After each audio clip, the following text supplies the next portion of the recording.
موجود ہے، صحابہ کی کرامات موجود ہیں، حضرت عمر کے رکے سے دریائے نیل کا چلنا، اس طرح جو مسلمہ بزرگ ہیں ان کی کرامات کا انکار کرنا محرومی ہے۔ لیکن یہ بات بھی ذہن میں رکھیں کہ کرامت اللہ کی طرف سے بندے کو دی جانے والی ایک عزت ہے، لیکن ولی کی زندگی کا مقصود رضائے الہی کی طلب ہے، کرامتوں کی طلب نہیں۔ لیکن عمومی طور پہ ہمارے اسٹیجوں کے اوپر اولیاء کے حوالے سے جو بات کی جاتی ہے، بس آپ سننے کے لیے بیٹھے ہیں اور خطیب صاحب نے کان پہ ہاتھ دھرا اور دو چار کرامتیں سنائی اور چلے گئے، معیار بتایا ہی نہ، جس کے نتیجے کے اندر بہت سارے عوام اس سے غافل ہوتے ہیں۔ میں اللہ کا شکر ادا کرتا ہوں کہ ہم نے ہمیشہ اس بات کا التزام کیا ہے کہ لوگوں کے سامنے پوری تصویر رکھیں،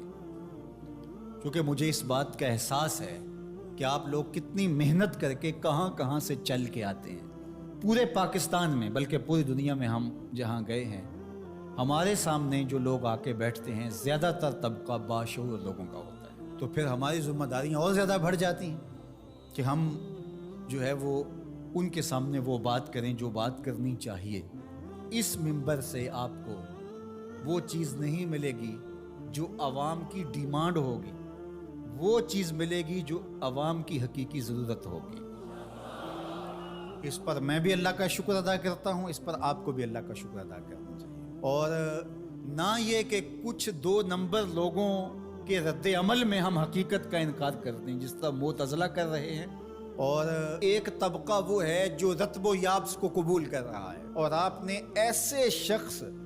ایسے لوگ کہ جو اچھے انسان بھی نہیں ہیں، لوگوں کو دیکھا ہے کہ ان کو ولی مان رہے ہیں اور ان سے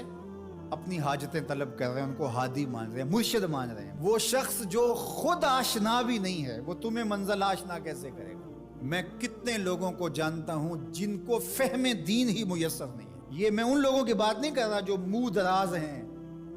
اور بالکل ننگ دھڑنگ ہیں، ان کی بات نہیں کر رہا، جو بظاہر حلیے میں بھی ہیں، ان کا فہم دینی ناقص ہے۔ کتنے ایسے علماء کو جانتا ہوں ان کی توحید کا تصور ناقص ہے، تو یہ بدبختی ہوتی ہے۔ اب وہ کیا کسی کی رہنمائی کریں گے؟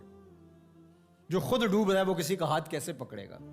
لیکن عوام ظاہر ہے ان کے گرد آئے اور ان کا کاروبار چمک رہا ہے، اور کرامتیں ہیں کہ تھوک کے حساب سے بنتی ہیں، اور پھر اس کی مارکیٹنگ کرنے والے بھی ہوتے ہیں، اور پھر اسی بنیاد پر ہی جو ہے وہ ان کا سارا سلسلہ چلتا ہے۔ اللہ کے ولی یہ نہیں چاہتے کہ ہماری کرامات ظاہر ہوں اور لوگ ہماری طرف لپکیں ہماری کرامت کی وجہ سے، یہ نہیں ہے۔